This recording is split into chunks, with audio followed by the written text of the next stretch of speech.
Is them called Star Review. Oh, my name's Fox, and I'm at Fox. And I just finished watching episode 3 of Sword Art Online Alicization. The Alicization arc, which again, like, the thing is, like, the thing that sucks is, especially about this episode is, I thought one of the coolest scenes was gonna happen, like, because here's the thing. It's gonna happen next episode, but there's, but basically, the ending of this is a cliffhanger where Yu-Gi-Oh! And Kirito find themselves in front of a bunch of goblins.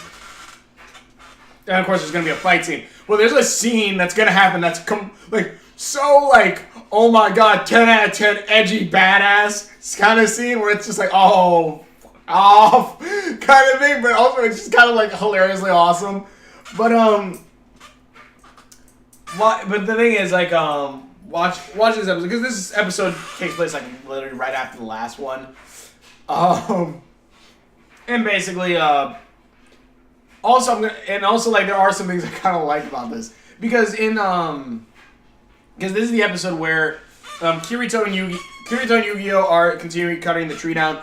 Kirito is trying to find a way to free Yu-Gi-Oh! From his calling, his job, and, so that way he can take him to Centauria, so that way they can go find, that way they go to the center place, and also because Kirito doesn't know the world, so he needs someone to help. But also, they explain it in the book, but I don't think they explain it in the anime why Kirito has to get him out of the job. Because basically, a calling is a job that you get, that you're kind of stuck with for life. But what they didn't explain in the anime was that once Yu-Gi-Oh! And maybe it's because they assumed it was implied. But I don't know, I think you probably should have gotten it. But, like, Yu-Gi-Oh!'s calling, his job, is one of the only jobs where there is actually an end to it. That, once Yu-Gi-Oh! Cuts down this tree, he will, be able to choose a new calling, which I don't know if they explain it later on, but he's always wanted to be a sword at arms. That way he could go to the Sword Fighters Academy and eventually become an Integrity Knight. Like, that's his dream. Then I don't think they ever explained that in this anime, which kind of stinks, which does stink. But and basically Kirito's trying to figure out how to free Yu-Gi-Oh! From that. They talk about Alice a little bit more.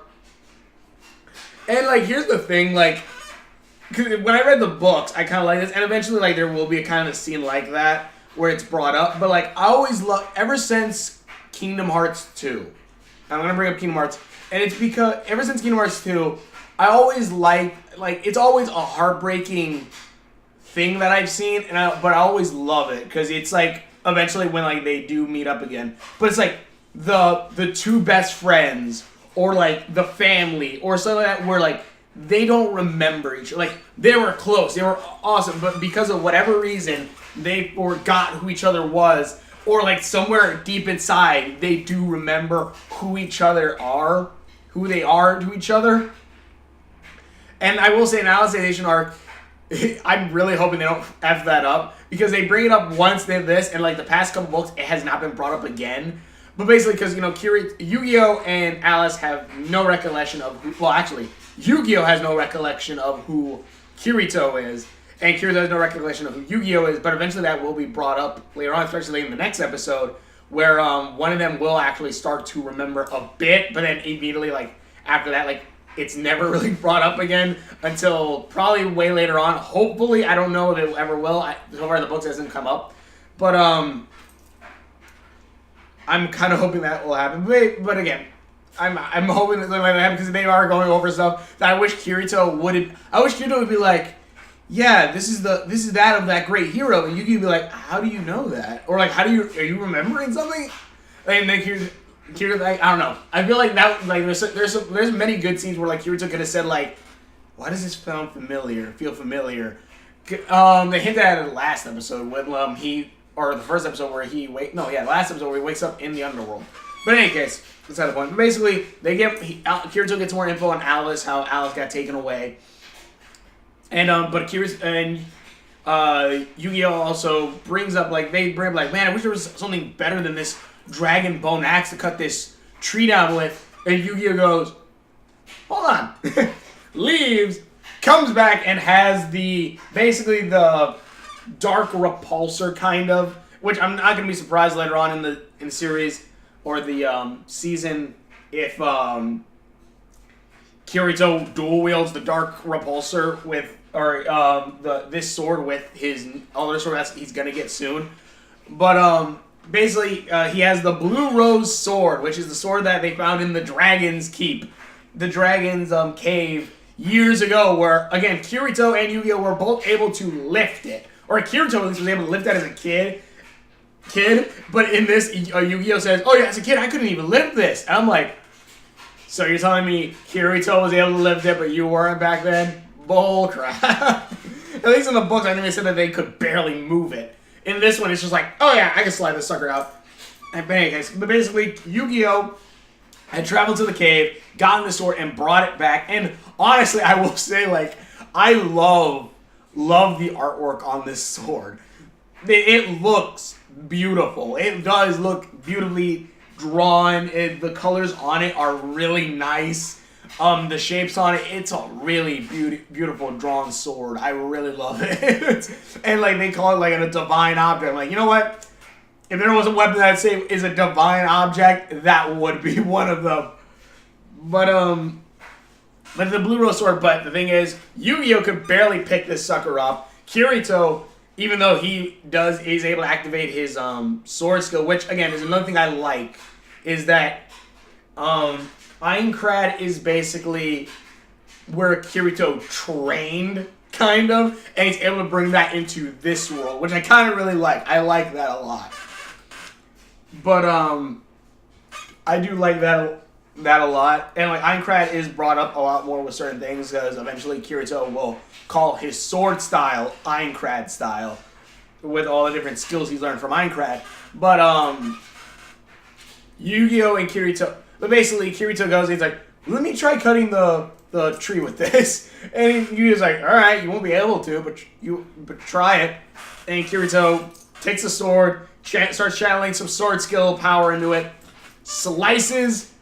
He misses entirely and he hurts his hand. He's like, God damn it! But he does actually get a hit in. Even though I'm bringing down 1 point of health for the tree, it actually cuts like what probably would take Yu-Gi-Oh! Half of his life to actually cut into. He's actually able to do it. He actually cut into the bark of it. So Yu-Gi-Oh! Says, maybe if we were able to swing this, we could actually cut this tree down. And Yu-Gi-Oh! Tries it, messes up. He's like, well, see, Yu-Gi-Oh! This is impossible, though. That's the thing. Like, it could be possible, but it's impossible to use this sword. And eventually Kirito finds out it's actually because, basically, I kind of like certain things that this game, or this thing does with game mechanics. Because basically the reason why Kirito and Yu-Gi-Oh! Can't wield the sword, correctly at least, is because they are too underleveled. They are, basically, if you ever played a video game where they're like, oh, you have to be level 6 to wield this sword, but you're level 2, so you can't wield it yet. Stuff like that. It's sometimes, but I kind of understand it's supposed to be like technically like your character's learning how to use swords and weapons more, so technically that's why it's kind of like the level thing. And in this, even though like in the case like, of course, Kirito knows how to wield a sword, he still can't really wield it correctly because of he's under level. He's not the correct level for it. And I like that they do kind of show like the reason, like in a game, like it's just like, oh, you can't wield a sword. That's it. You can't wield a sword. You can't equip it until you're this level. In this, it's like, no, you can equip the sword. You're just gonna have a major disadvantage because it's gonna be super heavy. And I kind of like that. And Yu-Gi-Oh! And so basically they're like, all right, that's kind of cool. But basically then later on, Kirito goes to the church where Yu-Gi-Oh! Explains that Alice's sister, actually a nun, is the nun that was there, which I said last episode. But Kirito talks to her and says, hey, what was with your sister and stuff like that? And like basically he learned a little bit more info about Alice and talked about how Alice broke the taboo index somehow and got taken away, and that basically that the sister lives at this church now. I don't know if they said, if she explained that one of the reasons why is because she went there to train more, because she's trying to live up to Alice's expectations, or like live up to like Alice's reputation. But the thing is, she is also underleveled, so she can't use higher, they call it authority, what is it? It basically, in any case, she tries to use, basically she's not high enough level to use these higher magics that her sister could, so she's not as much as a quote-unquote prodigy. So, but then the sister's like, wait, so how did no one ever told me, how did my sister get taken? And Kirito's like, oh, she went past the End Mountains. And the little girl's like, the End Mountains, you say? Okay, good night, Kirito. I can't wake you up tomorrow because it's day of rest, but good night. Leaves. Kirito's like, well, nothing to look into that.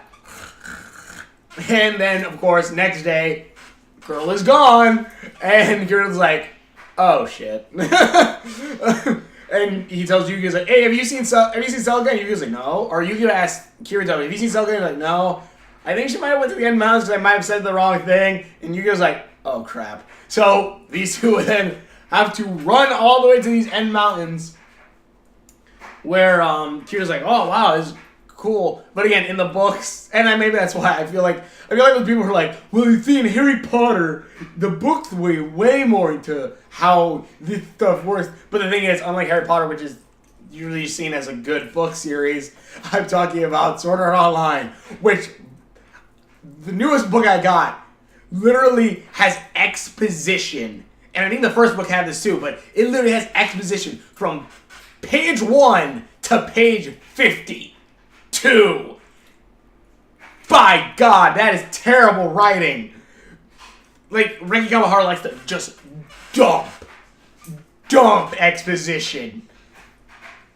But anyways, beside that, they did, like, in the books, they do say, like they said last time, like, Kirito, when he comes to the End Mountains, he sees where, like, literally it looks like a game where, like, the biomes, like, kind of like Minecraft.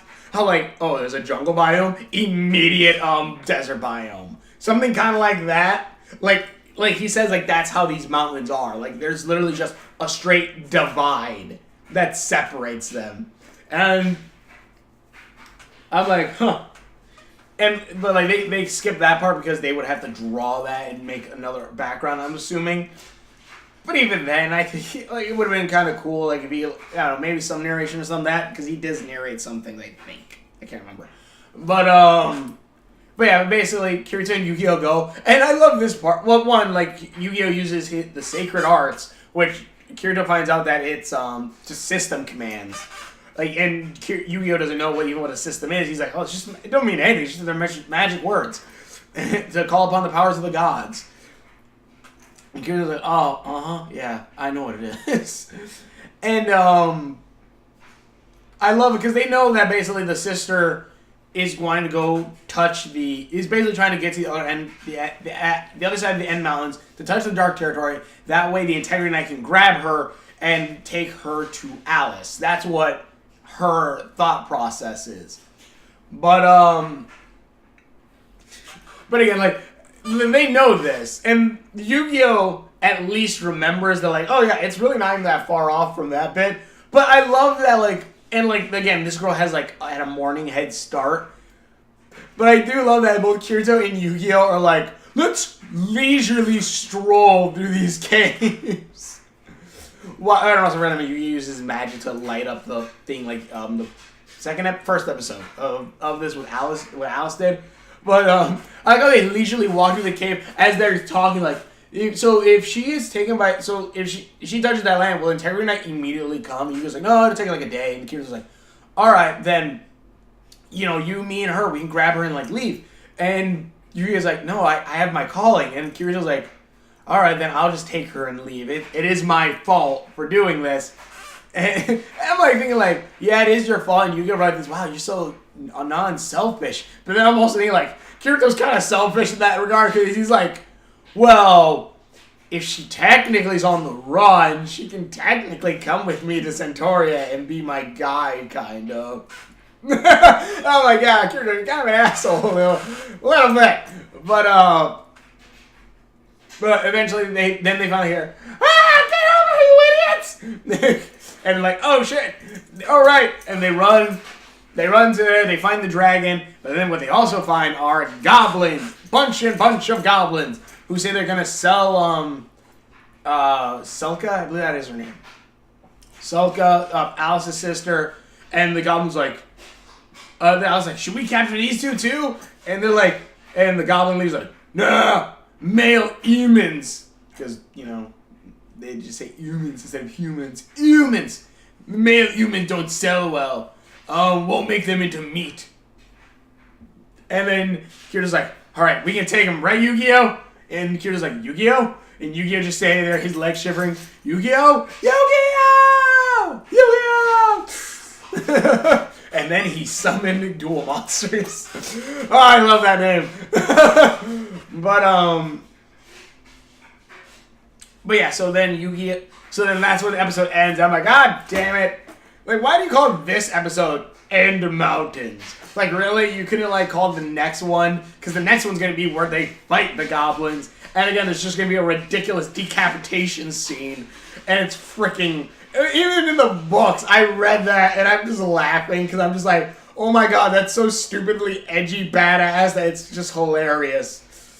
And, I'm really hoping they're going to do... Just like they did the Blue Rose Sword, because the Blue Rose Sword looks awesome, and I can't wait to see actually how Kirito's sword's going to look. But that's not going to be... That's not going to be till, they're at the Sword Academy, and that's going to be...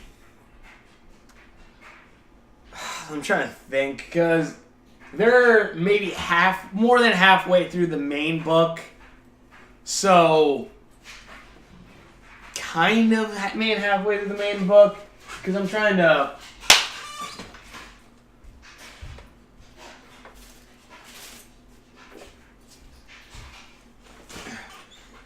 to see, because they are... Okay, that's when she... Okay, this is when he talks to Selka. Okay, yeah, this is where he's gonna eventually start fighting the goblins. But, so they are... So, the next episode most likely is gonna be, the rest of this. So they pulled 4 episodes out of 1 book. Technically, they pulled out... Yeah, 4 episodes. Even though this is technically the 3rd episode, the first episode is 2 episodes, really, because it's an hour long. So, they pulled 4 episodes out of 1 book. So, assuming that, because there's this one, then there's book 10, which is the Sword Academy one. So, basically after next episode should be when these two are going to head, unless there's actually... They pad it out, which they might. There's gonna be because next episode I'm pretty sure is going to end with Kirito, Yu-Gi-Oh, and then beating the goblins. Spoilers, I guess. Spoilers. Kirito lives. Oh, shocker! I know. Kirito's going to they're going to live, and basically a certain thing will happen. I'm not gonna spoil that, but. A certain thing will happen at the end, which will kind of kick in the, like I said, with the Kingdom Hearts Roxas kind of thing, where I think I brought up Kingdom Hearts, but I didn't explain why. When Sora meets Roxas's friends, even though they're not technically his friends, they're the non-digital versions of Roxas's friends. Roxas's friends don't know who Sora is, but Roxas, who's inside of Sora, memories of Roxas and everything that are inside Sora, but Sora can't access, are still coming through as Sora starts crying because Roxas remembers his friends or sees his friends even though they don't recognize him. And it's kind of that setting, and there will be a moment like that in the next episode, which I feel like that would be a better end-off point, because after that, then there's a stupid point where Yu-Gi-Oh! And the bully get into a sword fight because the bully's an idiot. And it wouldn't surprise me if they make that kind of the episode after that, and then after that they're going to get to Centauria, which will then mean they'll then go to the thing that gets them into the Sword Academy, and then the Sword Academy 1, and I think that's like, I want to say that's like, because this is book 9, and like this ends with them leaving. This ends with them leaving, so actually does it? I think it does. Cups, apples, beverage, took 3. Oh yeah, because this is the party.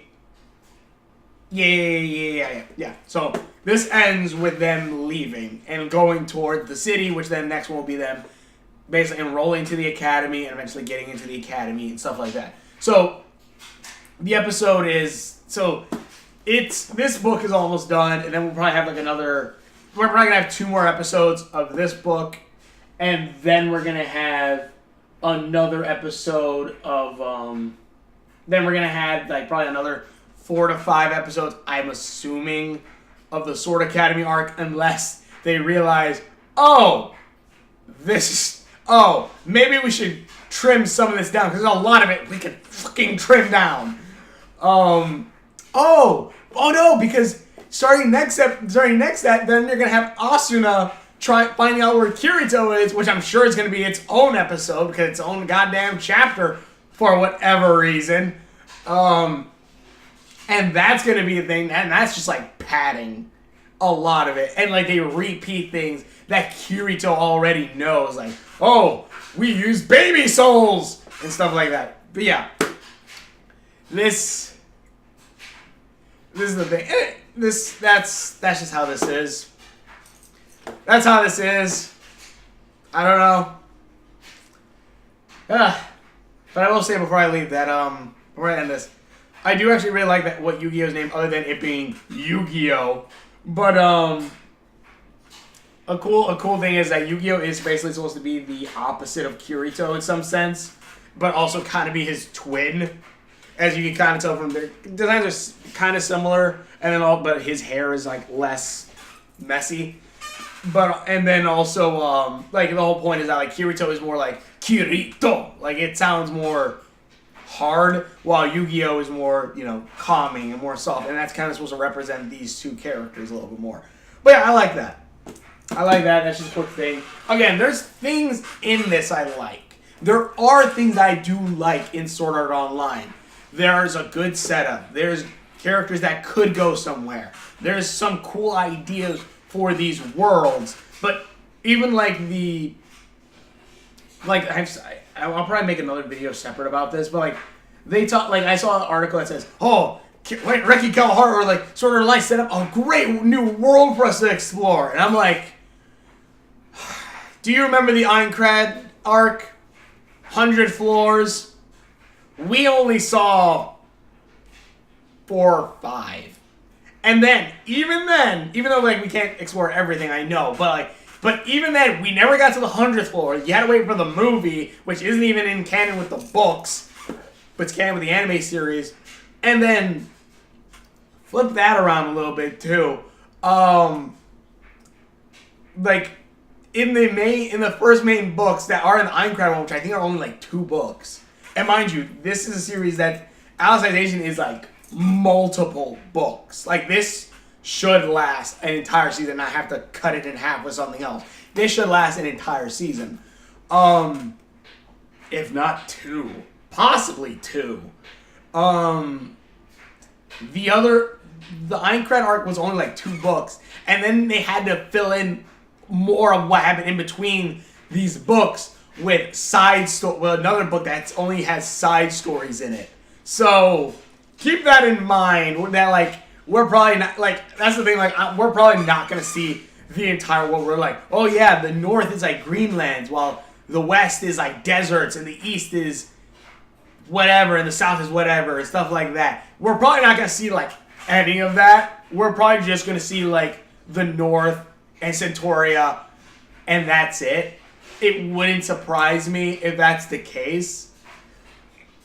Especially when you find out what happened with the Integrity Knights, who are the ones who can travel like all around very quickly. So it's like, yeah, I doubt we're going to see much. But in any case, tell me what you guys think in the comments below. Thank you so much for watching. If you're watching videos I've done, links are on my Facebook on there somewhere. Hopefully you're enjoying the series. A couple, like, these are some of my most viewed videos right now currently. So I'm hoping you guys are enjoying it. But yeah, this is awesome.